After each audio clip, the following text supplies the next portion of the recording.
Who's tying first? I'm going to tie first. Okay. And let me just see. I got to get this set up. I'm still pissing around, so I'm going to spotlight me for you guys so you can see what's going on. So, good morning. We're going to do this in an hour so everybody can go watch the hockey game later.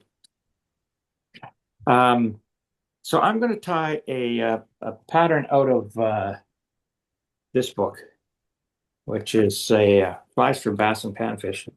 And this is a modification of a fly that was tied originally by uh, Dave Wood, the guy who invented the Clouser Minnow, Bob Clouser. Had the pleasure of meeting him at the Calgary fly fishing show one year. I was flying down from Edmonton and bumped into him at the airport. The guys at the show had forgotten to pick him up. So I gave him a ride to the show. We had quite a good time. The booth we were set up in was right next to him, and he had a million stories. But he gave me some tips on how to tie the proper Clouser minnow, which is what this is based on.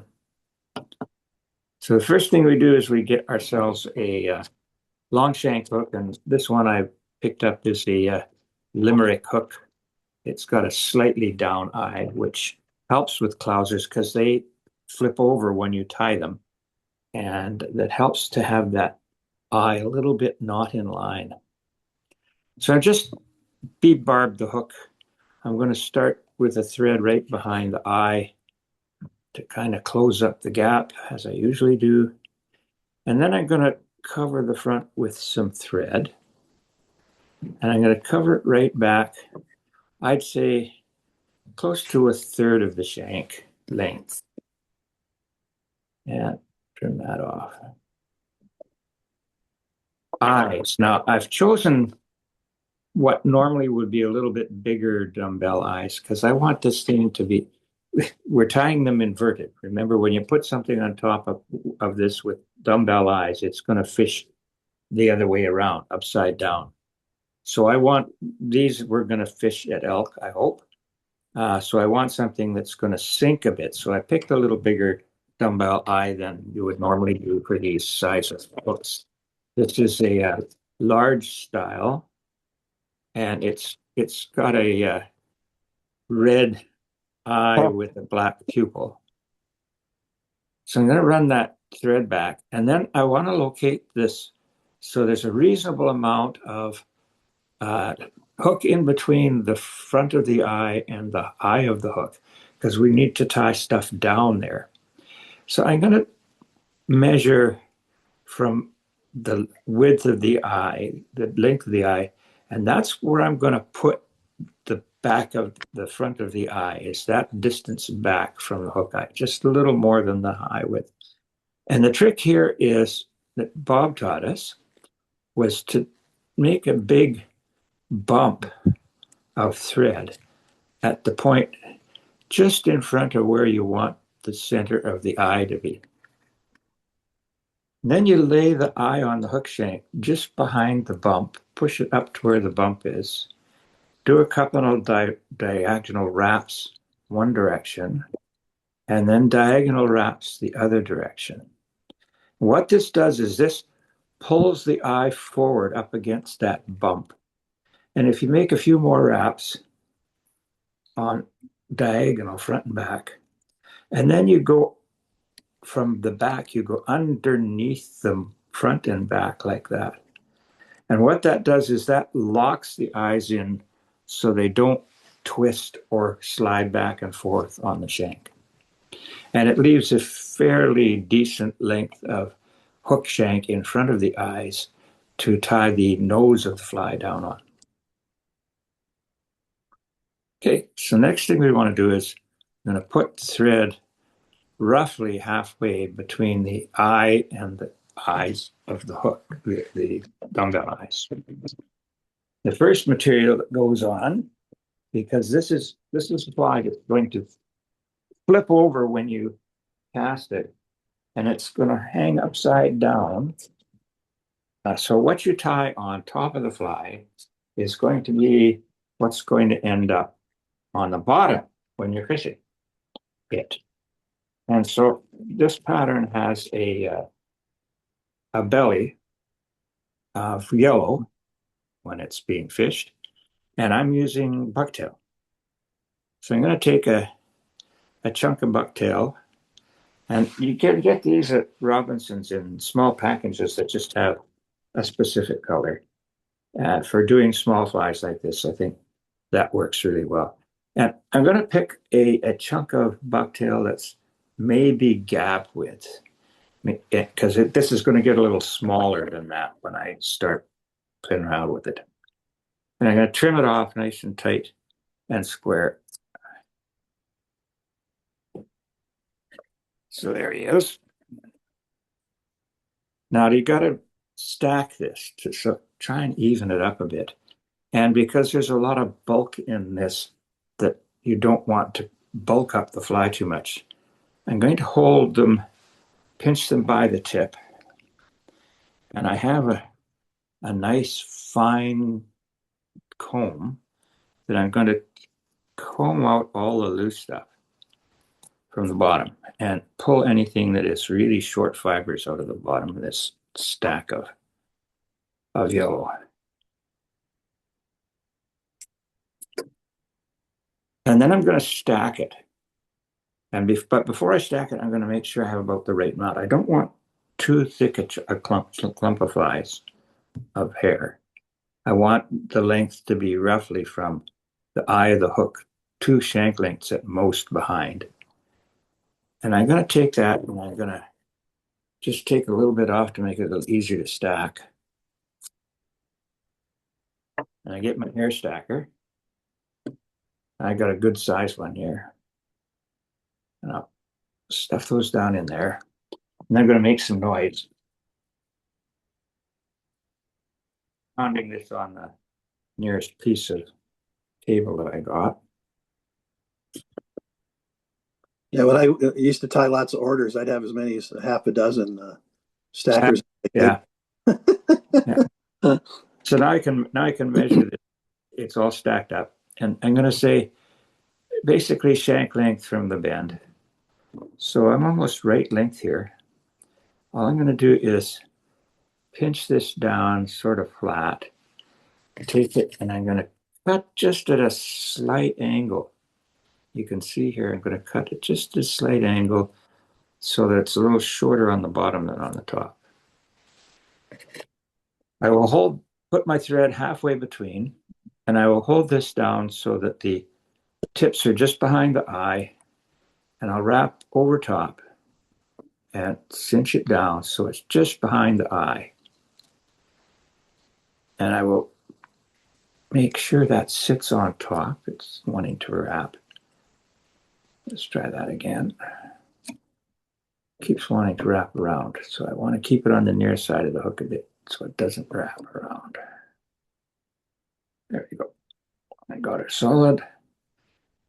And I'm going to wrap down right down to the front. And make a little bit of stuff there. Then I'll bring underneath the eyes and wrap down behind where the eyes are and hold that tail up a bit. Now that it's down there, I'm going to come in behind and wrap it. One wrap behind, pull forward, one wrap in front. Do that again, one wrap behind, and then pull one wrap in front. Now, normally with a Clouser minnow, you would wrap this right down the hook shank, but I want this thing to sit up a little bit. So again, a couple of wraps behind just to cause it to sit up a little bit off the shank. And that's the bottom of the fly. Turn it upside down. So I'll bring my thread back to where I was in front again. And right in front of the eyes, I'm going to put the flash. And so what we have is 2 kinds of flash here. I have a Flashabou that's It's golden color. And then some Krystal Flash. It's golden color. And so the first thing that I'm going to put on is the not crinkly stuff. I want the crinkly stuff to be on the bottom. So I'm going to take the Flashabou, and I'm going to, from in the package, I'm going to reach into the corner here. If you cut a little slit in the corner, you can kind of reach in with your scissors and pluck out a little loop of them. And then just get in here and get a few strands like that. And that might be a little much, but it'll do. So I got 5 or 6 strands here. And now, cut them off. Cut them out of the package. I'll take this and wrap it around the thread and even the ends up underneath. So I take this up and put it down on top of the hook shank, cinch them down, and then bring them back between the eyes, underneath, and a couple of wraps there. Now I'm going to hold these up, and I want to cut them about the same length as the bucktail that's underneath. And I don't need to make them completely even. And I'll take my bodkin here just to make sure that some of those glittery things are on either side of the hook shank. And then I'm going to do the same thing with the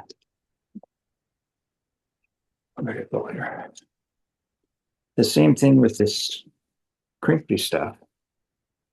But this one, this stuff is held together with a zip tie. So I can take that out of the package and it won't come apart. So then what I'll do is I'll take another, call it 4 to 6 strands of that crinkly stuff, and I'll cut that short. Do the same thing, bring the thread in front again, just in front of the eyes, double the material around the thread, and even the ends up as best I can,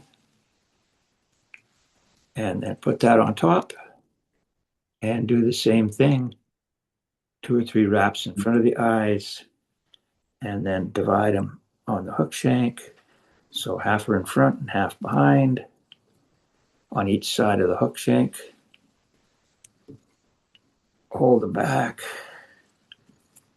and then wrap that down in front of the eyes, and then same thing, wrap it in behind the eyes.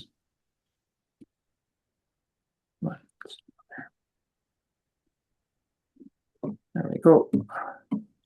And once again, I'll come in here with my scissors and try and do a little bit of a ragged trim so that it doesn't look like it's been buzz cut at the back. There we go. Bring my thread back in front, right down again, halfway, a little less than halfway, maybe 1/3 of the way between the eyes and the eye of the hook. And then I'm going to get my, what is normally the belly of the fly, which is now olive bucktail. And I bought this one some time ago. It's kind of a pretty dark bucktail, and it's a dark olive.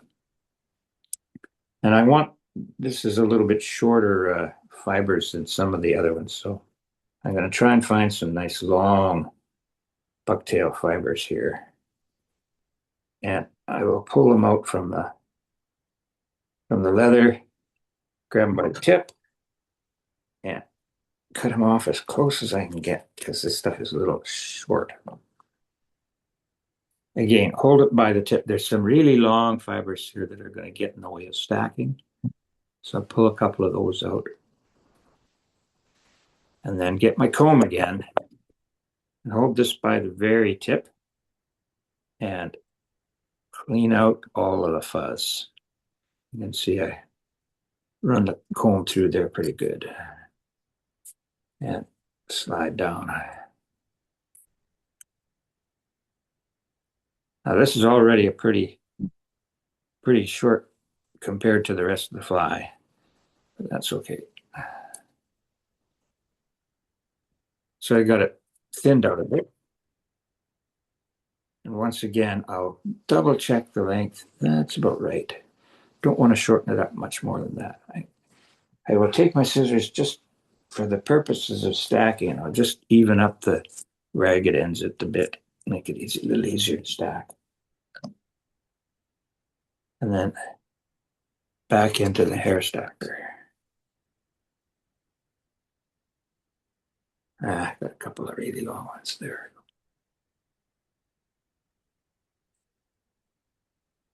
Put that in the stacker. Out of there. Oh, that was not good. Dropped it. I got a couple of sticky outy bits there that did not want to go in the stacker. Okay. Try again.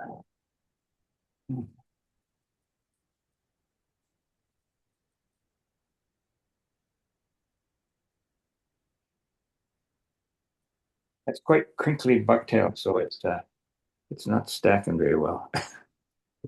But that'll do.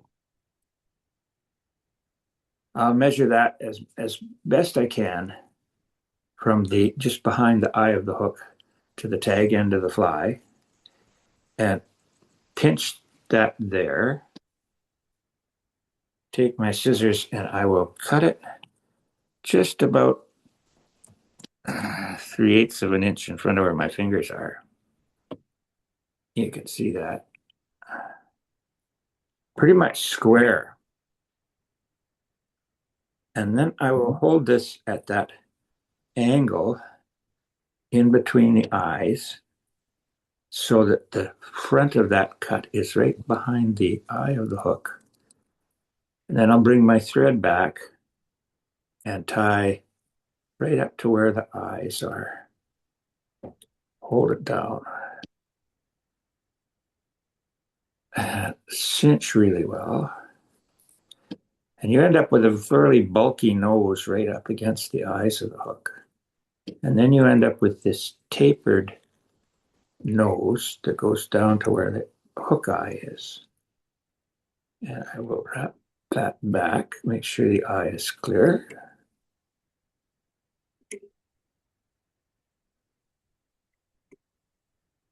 And cinch it down really well.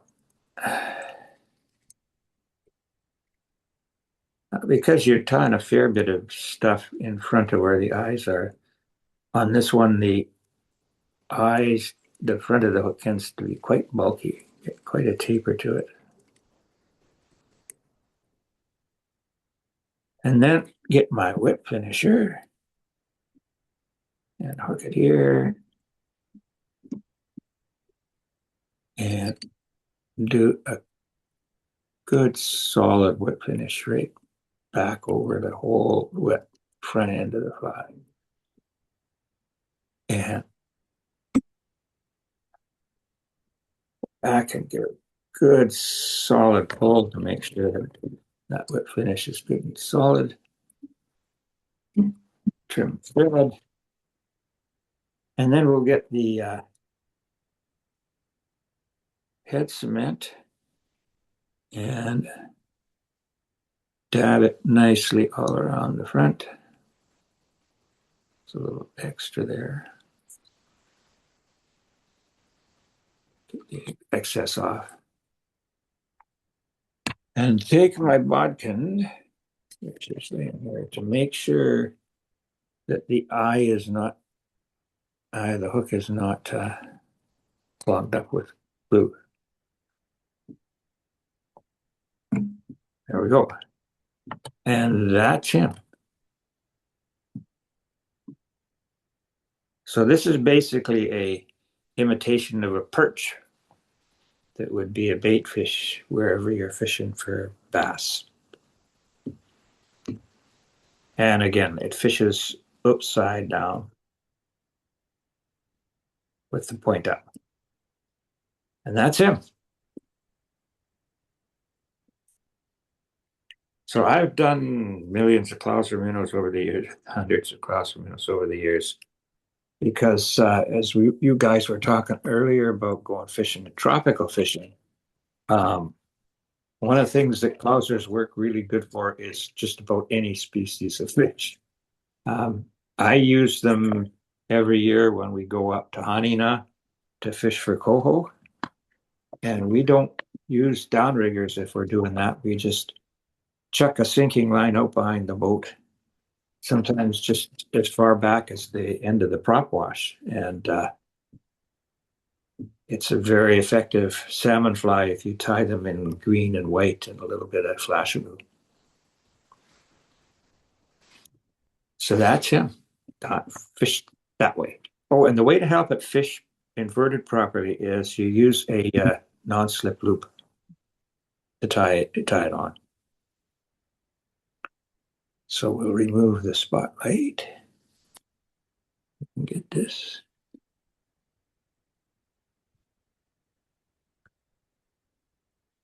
And we're back. Okay. So I want gallery view so I can see what I'm doing. Okay, and then Florin, you're up.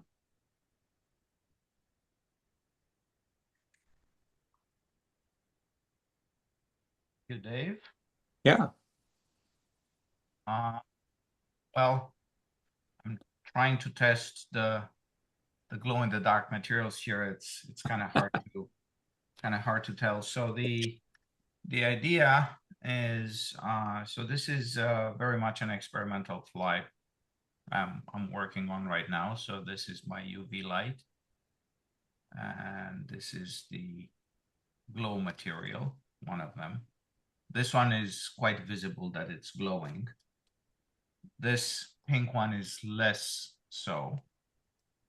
And the fly is not only constructed from these, I also have this kind of flex legs, sort of that, it's not quite silly legs, it's an older thing. I don't remember what it was called, but I have a little bit of this that's also supposed to be glow in the dark. Anyway, what I'm trying to do here, so this is the experiment. The fly is yet to be tested, hopefully soon. The idea is to try something along the lines of a hoochie with some glow-in-the-dark materials. So that's the purpose of the exercise. Now, for me to actually see what I'm doing, I'm going to need a little bit of light, and unfortunately, what that does is it makes the fly a little less visible because it's just there's too much light for the fly and just enough for me. Okay, so this is one of the flies that I was tying this morning as part of the kind of figuring out what looks okay. So I tried some other designs. Again, one of these longer ones, but this time with eyes. The eyes look nice, but I don't know if they really add an awful lot to the fly. And then a shorter version of this. I think this one was the first one that I attempted. It looks like this.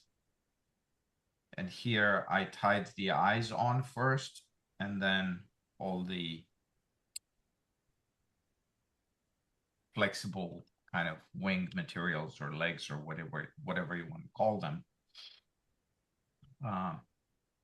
afterwards in front of the eyes. So because of the eyes, these stand out much more at an angle. So of course, when trolling, all of this kind of gets flattened along the body anyway, and at the normal speeds you'd be trolling for salmon, I don't know that it matters too much because these things will end up being fairly fairly flattened behind. So it may make it a little bit more voluminous than the other tie. I'm not sure. I'm not gonna attach myself to the downrigger at 100 feet depth to find out which one looks which way. Okay, I suppose it could be tested in a tank if one was so inclined. All right. Well, here's the fly. I'm using a rather large saltwater hook. So this is a 2/0. It's this one has the tokens 2/0. You can use whatever you feel like. And I'm using some 6/0 thread for a change. And this one is white.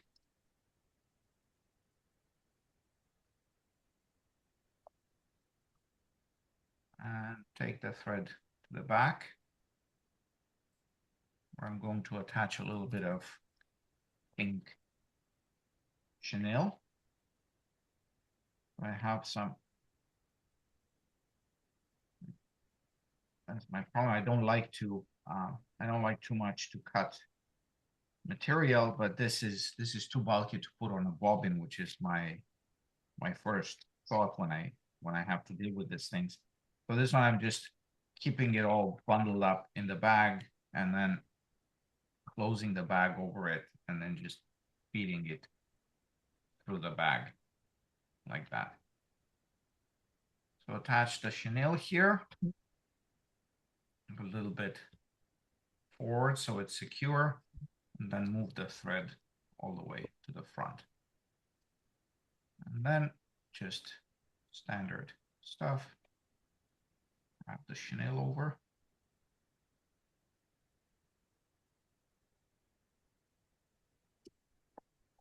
Don't forget to leave enough room here at the front, because we need to attach a bunch of stuff. So now it's basically whatever you have. So I have this synthetic thing that has a bit of flash in it. The label says whatever the label says. I mean, it's like you find the same material with different names, so it's mostly marketing. This is whatever Royal CC Flash and Slinky, blah blah blah. You know. Anyway, it's some synthetic white with a little bit of glow in it. This is not glow in the dark. This is just plain white material. So what I'm going to do is I'll just take a little bit of this. I'm trying not to take too much. Something like this. Kind of have to judge what's the size of your hook, what are the proportions you normally like to tie these things on. Are you a sparse fly guy, or do you think bigger fish like, you know, meatier pieces of bait, you know, whatever. So what I do is I fold this in half like this, and just slip it over a hook shank and hold it at an angle, and then go and wrap over it. This is, you know, you could use feathers if you wanted to, whatever you prefer. Or if you had some really nice glow-in-the-dark silicone. Now, this looks a little bit too long for me. So I'm just going to trim it back here.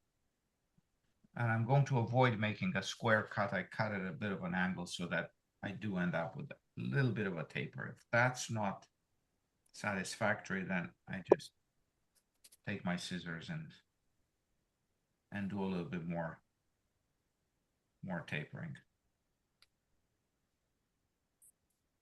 Okay, so this is kind of the spine of the fly, and then I'm just going to start attaching various other things. I'm going to put some of this pink glow in the dark.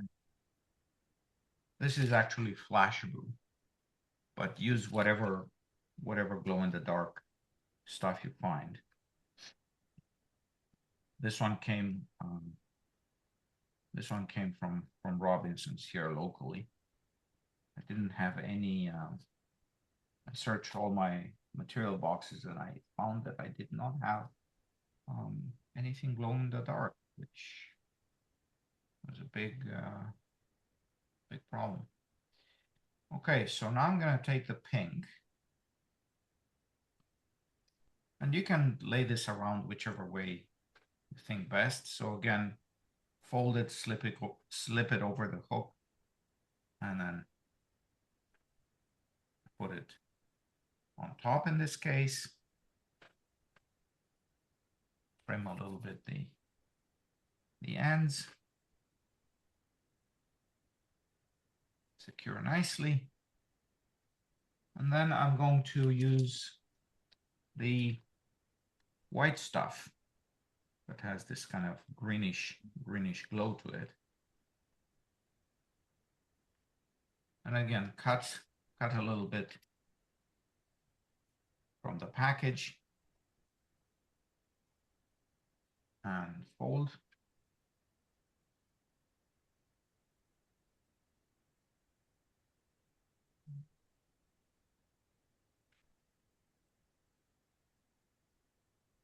Fold it as symmetrically as I can so that I make use of the entire amount. So this one I'm going to put on the sides. I'm going to slip it over here and then secure it on my side of the hook. So it would be here.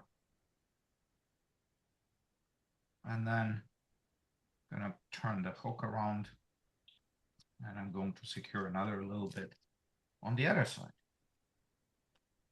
Or I suppose you could take all your fibers, clump it all together, roll it between your fingers, make a big bundle there and tie it on the hook and go fishing. But then kind of defeats the purpose. And again, try to fold it in half.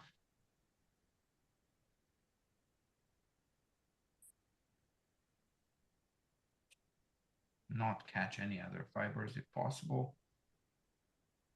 Fold. Okay. So there you go. I think this should be enough for a completed fly. If you want to add more wiggle to it, I think this one is a bit more of a unruly material, so it's going to stick out a bit more. I'm going to put at least a couple of strands of this. So what I'm going to do now is I'll take 2 strands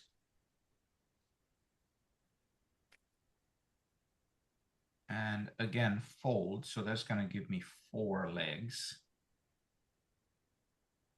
And I'll pull it on one side. And I'm going to pull on it a little bit so that I don't end up, this is already pretty bulky here at the head. So I'm just going to pull on it a little bit so that it doesn't take so much space. There's one side. And I'll add a little bit more. Same thing. 2 strands. I'm trying to see what basically I do this based on the length of the strands and what do they look like after folding. If this was shorter, of course I wouldn't fold. If this were longer, I may have to fold in 3s, which is a bit more inconvenient, but it can be done. So again, slip it over and catch it with a thread and then just maneuver it into position. Okay, and with this, I think just stop whenever you think you've gotten enough here and you're satisfied with what you've got. This one I've tried to tie a little bit more on the top side, which in my opinion, ensures that there's less of a chance of any of these materials wrapping around your hook, which is always annoying when you're, you know, you're out there, you're trolling your fly, and then you pull it out only to discover that everything is kind of in a tangled mess, you know, around like this, which is not very conducive to this, you know, looking enticing in any way underwater.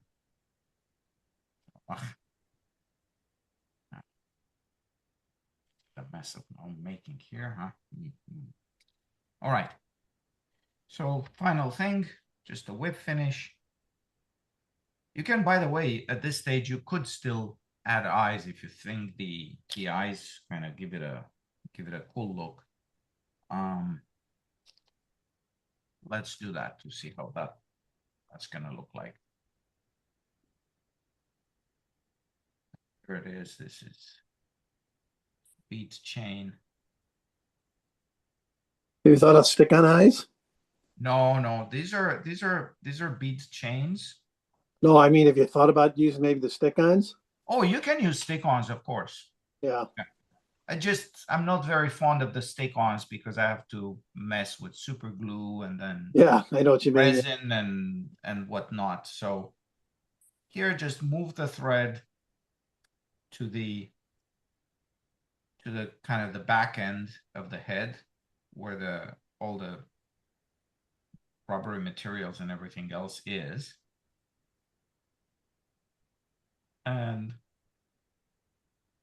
wrap in one direction and then change direction immediately. I find that to be quite important to ensure that the eyes are sitting on straight. If I don't do this, then I get an angle in there that's almost impossible to correct afterwards. And after you've done this, just do a few cross wraps. And as you can see, this is not moving. Now I'm going to whip finish. I didn't quite leave myself enough room there for eyes. I guess this was a bit of a spur of the moment decision. So what I'm going to end up doing is I'm going to whip finish behind the eyes. I think it's going to look a little better that way.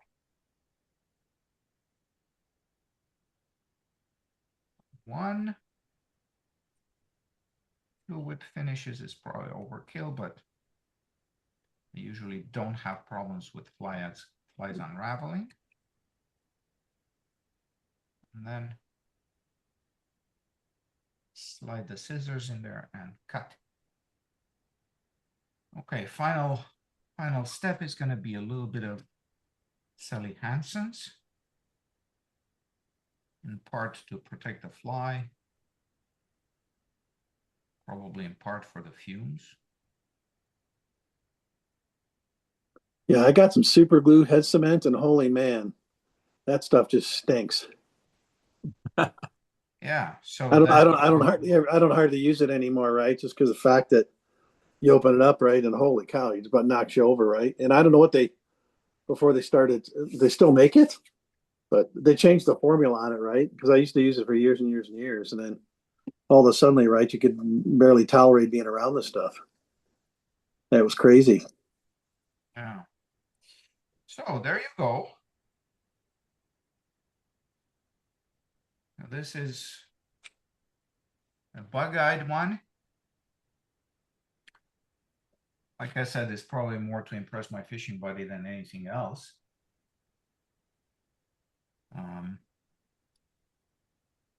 But here it is. And use whatever materials you have. I think the idea is to have something that's wiggly. I'm gonna go and look for more silicone legs or something like that to make one that's a bit more just rubbery kind of stuff that's likely gonna be a bit more of a wiggle. My problem with this is that I don't think it matters too much, the wiggliness for, you know, trolling, given the normal speed at which people troll for like Chinook and stuff. If you're hand fishing these things or trolling out of a rowboat, then all of those little details begin to matter. So putting some heavy eyes here that would flip the fly over, it still wouldn't be a proper clouser because you don't tie the wing properly to the hook behind the eyes and all of that stuff. But it would be a flipped fly, and you'd get some jigging action out of it.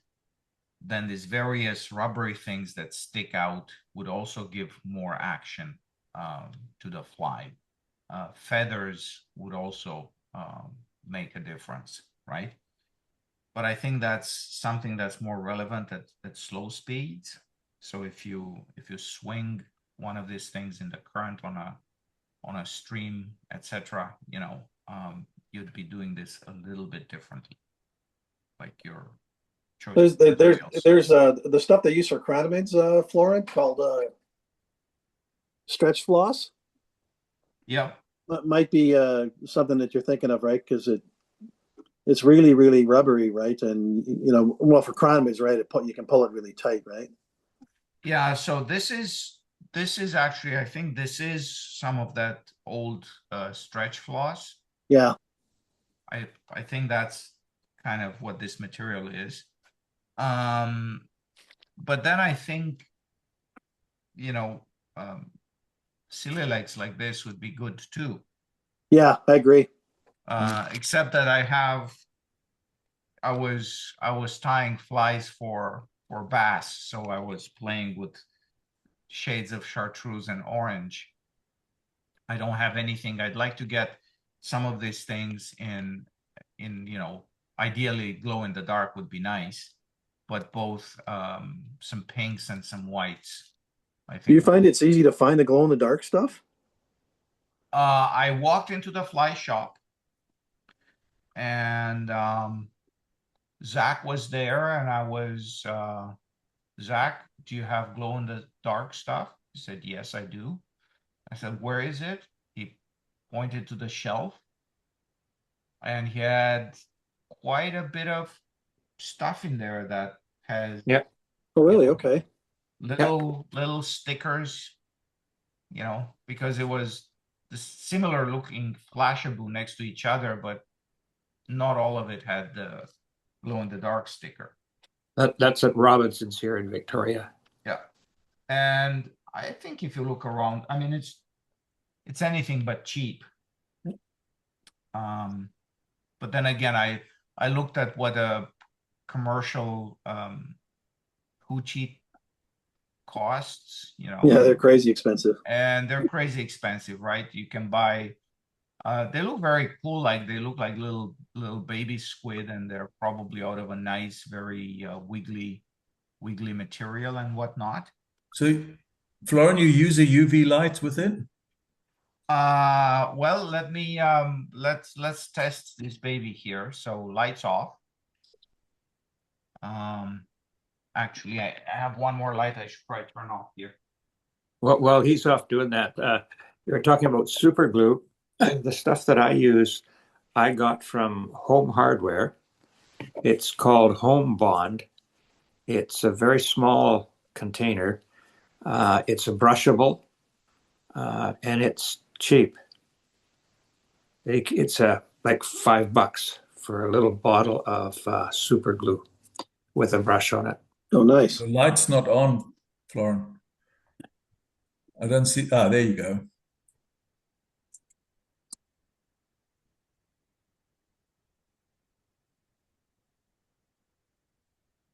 So this is the zapping process. So I'm zapping the thing. And now the light off. You can see a bit of the glow from especially the No, it's the hard. light. It's pretty light in that room, so it's hard. Yeah, I don't have any way of covering up everything here, but this is, I'd have to kind of put a blanket over everything here and just kind But of like, you got the light blue shirt. You should change it for your black Megadeth concert T-shirt. And okay, you can maybe That see a stands little out pretty bit. well. Yeah. Anyway, I wanna try this next time out. yeah, I like that. This one or something like it. Because yeah, the guy I'm going with, he's a little skeptical about all of this stuff, and he was looking at some of my streamers, and in order to kind of reconcile himself to the idea that I might catch something with it, he said, well, I suppose, that fly of yours looks a little bit like a hooch. And so, if you catch anything on it, that's why. And then, he gave me other bits of advice about, well, when all else fails, you just put on a hoochie. And so in that sense, you're not completely off your rocker, and I'm still gonna take you out fishing kind of Yeah. but yeah, and so now it's kind of become a bit of a challenge. You're still recording, Dave? We can give the stop recording. Let me just get here. Come on. Where are we here? Record. Come on. What is going on here? For some reason, I can't get my menu up. There we go. There we go.